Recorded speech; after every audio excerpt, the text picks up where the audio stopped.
В Самарканде состоялось 4-е заседание руководителей судебных советов организаций тюркских государств. Его участникам было направлено послание главы нашего государства, в котором особый акцент сделан на укреплении верховенства закона, защите прав человека и развитии эффективного взаимодействия между судебными системами тюркских стран. Подробности далее.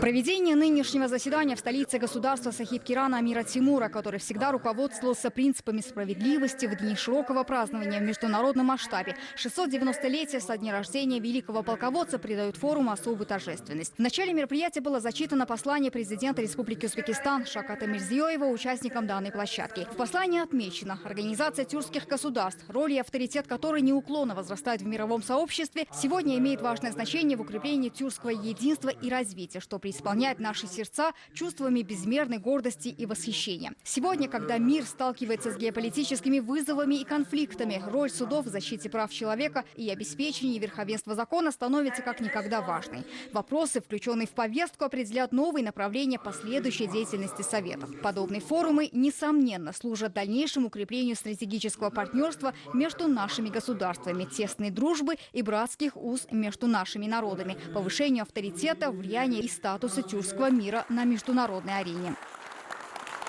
Для мероприятия было послание президента, которое мы замечательно все выслушали. Очень отрадно, что сделан акцент именно на верховенство права, доверие народа наших государств. Такое пристальное внимание к работе судов со стороны президента Узбекистана, поскольку это тоже имеет свое место быть. До этого были мероприятия, которые проводил, указы подписывались президентом. Осенью 2025 года был подписан указ, который Кыргызстан очень хорошо так приняли, этот указ по созданию ассоциации женщин-судей. Это было очень огромное внимание к тому, чтобы все-таки женщины должны быть в судебном корпусе. Определены были приоритетные задачи и создание ассоциации женщин-судей. Мы в команде проработали с судьями Узбекистана. Президент нашей республики в своем послании участникам данного заседания призвал, что именно обеспечение верховенства закона и обеспечение прав человека является самым главным гарантом, и поэтому призвал Советы судебных органов именно создать хороший корпус из состава судей, который именно занимается защитой, обеспечением прав, законности, верховенства права. Форум в Самарканде стал площадкой для выработки единых правовых подходов. Основное внимание было уделено вопросам внедрения стандартов этических норм в судах тюркских государств, повышения эффективности подготовки судейских кадров. Также делегаты обсудили вопросы внедрения цифровых технологий в залы суда. Это гарантия прозрачности и надежной защиты интересов граждан.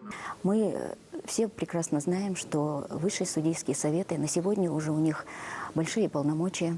Они являются независимыми органами и занимаются вопросами не только отбора, конкурса, но и дисциплинарной ответственности судей.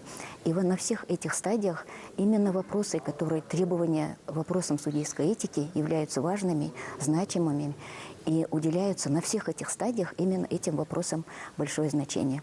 Мы обсудили вопросы дальнейшего укрепления и развития сотрудничества между нашими странами в судебно-правовой сфере, а также пути формирования более современных, эффективных и справедливых судебных институтов. Внимание уделили и вопросам повышения профессиональной квалификации судей и прокуроров, совершенствования их компетенций и создания условий для принятия справедливых решений. Также состоялся обмен мнениями о том, как представители судебно-правовой системы должны учитывать стремительное изменение в мире, следовать актуальным международным тенденциям и неукоризненно придерживаться принципов законности, объективности и беспристрастности своей деятельности.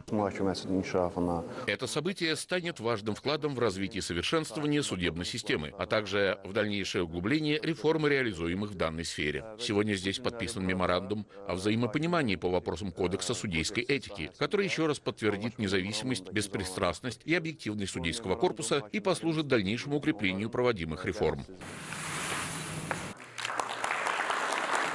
Итогом встречи стало подписание меморандума об общих правилах поведения для судей, который объединил традиции тюркских стран и мировые стандарты. Эти единые нормы помогут лучше готовить кадры и повысят качество работы судов, что в результате повысит доверие людей к системе правосудия во всем регионе. Следующее 5-е заседание руководителей судебных советов Организации тюркских государств пройдет в Казахстане.